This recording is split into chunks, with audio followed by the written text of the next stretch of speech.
Now, with 6,472 new cases, Tamil Nadu has recorded the highest ever single-day spike. With this, the state's coronavirus tally has crossed 1.9 lakh cases. In Chennai, 84 personnel at the Raj Bhavan have tested positive for coronavirus after tests were carried out on 147 people. The state chief minister has also cancelled semester examinations for all college students up to final year in wake of the surge in cases in the state. Now, Kerala has also witnessed 1,038 cases yesterday, the highest so far, prompting the authorities to ponder enforcement of a total lockdown in the state again. This was the first time that the number of COVID cases touched 4 digits.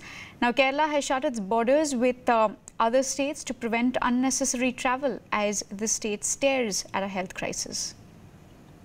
Well, going across to my colleague Purnima, who joins us from Chennai for more details. Purnima, the cases in Tamil Nadu very near the 2 lakh mark now.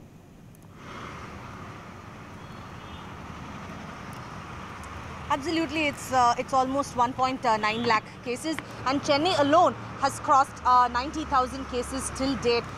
Remember, the tests that are conducted on a regular basis has also increased. For example, more than 60,000 tests are conducted every single day in Tamil Nadu, and the state government says that more and more tests will be done.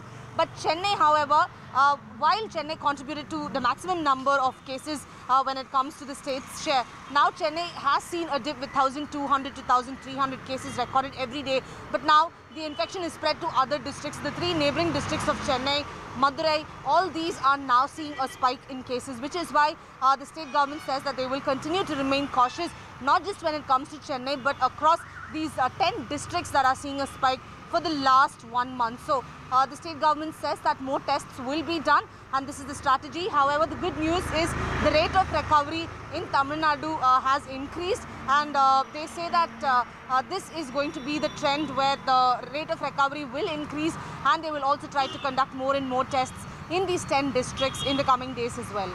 Right, Purnima. Kerala, for instance, that is also seeing a spike in cases, is pondering reimposition of the lockdown, which is something that Tamil Nadu already did, but did not really see much result.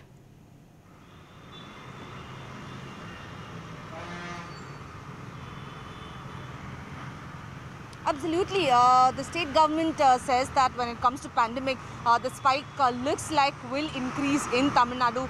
Initially, the trend was Chennai, but after the 17-day intense lockdown that the city underwent, the impact has been seen at least in Chennai, where the numbers were at least 2,000, 3,000 cases a day. But now that's reduced. But the state government's challenge is to contain the spread of the virus in districts like Madurai. While the intense lockdown was applied in other districts as well, the impact was not much. So the state government says that while they are trying different aggressive containment strategies, it's also up to people to ensure that when they step out of their homes, they follow the protocol of wearing masks and maintain social distancing. So despite an intense lockdown in a couple of districts, there has been no impact except for Chennai. So the state government says that they will continue to look at different containment measures in these districts where the spike is consistent, even though the recovery rate has been pretty good across the state. All right, Purnima, thank you for joining us with that ground update. Now, rapid testing and